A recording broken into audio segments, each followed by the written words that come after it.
Obito is definitely one of those characters in the Naruto series that divides opinions around the fandom. Some people claim that he is completely right as to what he did in the war, and some people say that he is the absolute worst. I've always had my opinion that Obito is neither the most evil nor the most good character in the series, and that he had his reasons to do what he did. But I've recently read the war arc again, and my opinions have changed about Obito. Honestly, I liked Obito when he was the masked man, mysterious, very ominous, powerful, but once he loses the mask, it's the same thing over and over again with the Kakashi flashbacks, and the character turns very one-note for me. Now, he's not a bad character, I'm not here to claim that. He is a decent character, not the best by any means, but Obito's motives for doing what he did are different than a lot of people like to say, and in this video we're gonna be tackling that. Before that though, subscribe to this channel and like this video if you enjoy my content and would like to receive more of it. So a lot of people claim that Obito did everything he did because Rin died and all that. No, I'm just getting warmed up. Some people claim that it had nothing to do with Rin. We have to start off by understanding what Obito has done in the Naruto universe after he went wrong. He gets crushed by those rocks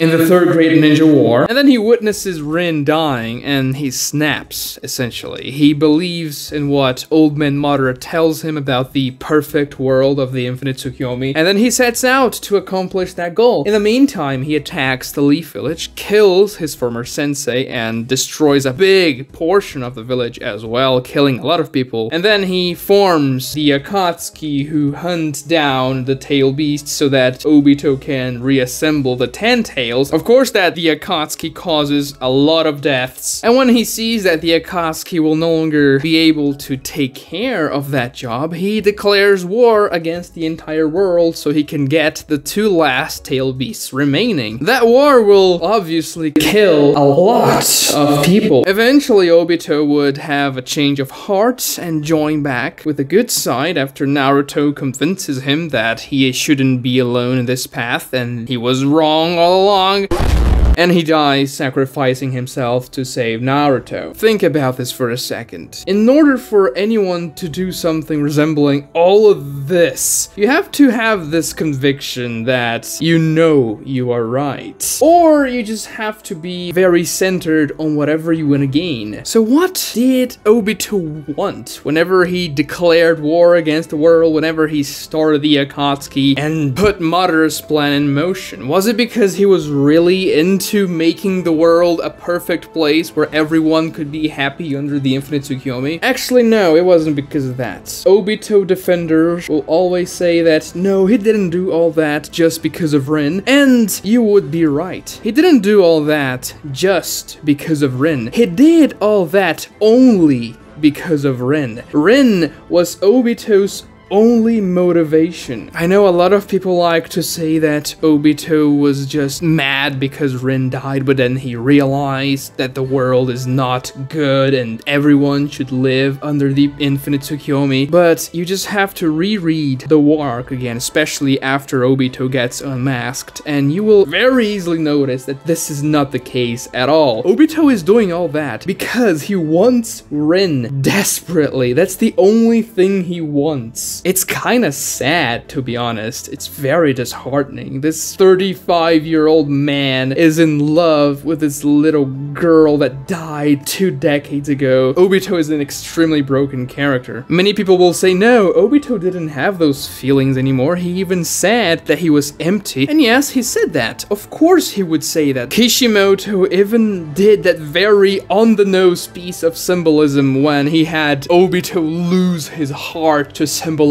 how empty he is, but that is all a lie. Obito tells Kakashi in order to boost his own convictions. Anytime after Obito gets unmasked that he talks for more than a page in the manga, Rin comes up. Every time. He cannot have a conversation without mentioning Rin. Do you think this is really the behavior of someone who has gotten past Rin? No, this is a behavior of someone who cannot get Rin out of his head. Obito is completely fixated on Rin even after she died. When Kakashi asks Obito, "What are you doing this?" right after Obito got unmasked, Obito says, "Because you let Rin die." And yes, some people will say that you should read this as a way of saying Obito had his awakening after Rin died, and he notices that this world is rotten, that there are losers, and that losing shouldn't be a thing in the world, and that's why he is casting Infinite Tsukiyomi. Then Obito goes to the Kamui dimension and says to Kakashi that Rin has nothing to do with it, that he is empty in the inside. We see the shot of him missing the heart, which is very on the nose, as I said before, and then Kakashi actually takes Obito's heart away. And when he quote-unquote wins the fight, even though we find out later that Obito did that on purpose. So Obito comes back to the real world dimension, and Madara begins to use Black Zetsu in order to force Obito to cast the Rinnetense on Madara himself so that he can come back to life. Now Obito resists that, and instead of using the Rinnetense on Madara, he turns himself into the Jinchuriki of the Ten Tails. And just remember what Obito was thinking about whenever he was doing that very grueling effort to become the Jinchuriki of the Ten Tails. He was thinking about Rin. Is that something someone who completely forgot about Rin would do? Someone that has nothing to do with Rin anymore? He's doing this purely because of the good of the world? No. Then he becomes the Jinchuriki of the Ten Tails, and then he fights Minato, Naruto, and Sasuke in that very unstable state. Remember what he did? He thought about Rin again. Rin was in the forefront of his thoughts. Rin was so important to this man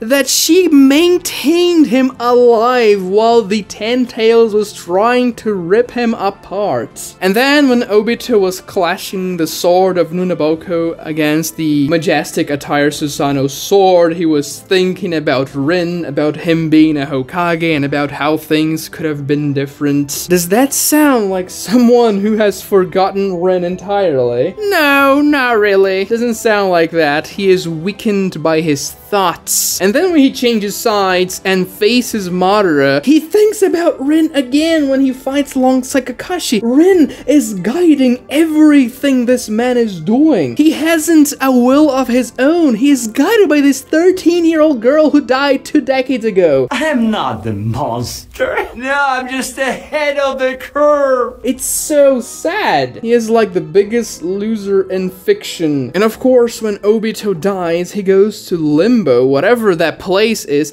and he meets, you know who? Rin. He meets Rin again, and yeah, she is a kid, and you know, he is a kid too in that vision. It is still very creepy, man. I mean, come on, Obito, she died 2 decades ago and she was 13, and you were a 35-year-old. Sure, you're probably a virgin. Actually, you're definitely a virgin, unless a white Zetsu helped you out with that, but still, you have to move on. Obito really sounds like that one friend you have, and if you don't have that friend, I'm sorry, but that guy is you, who's broken up with his girlfriend like some time ago, and he says, "Oh man, I'm totally down with that. She wasn't worthy at all, man. I'm so glad we split up, and I was totally the guy who broke up with her." And then when he sees the girl kissing her new boyfriend in the club you're in, he has a mental breakdown and starts to cry.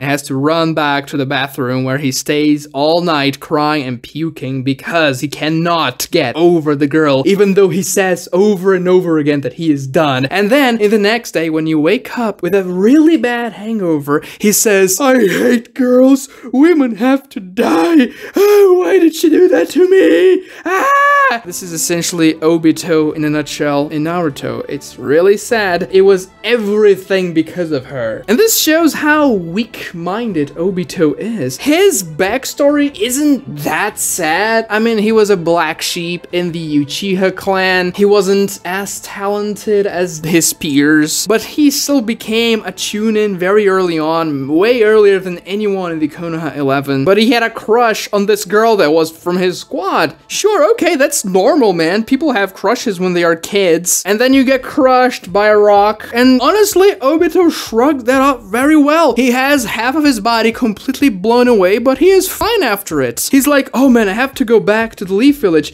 You know why? Because he wanted to go back to Rin. The entire time he was trying to do that rehab with the half Zetsu body, he was like, oh man, I have to go back to Rin real fast, man. Rin, Rin, Rin, Rin. Spiral Zetsu even says, hey man, why do you keep saying Rin, Rin, Rin the entire time when you're sleeping? It's weird, man.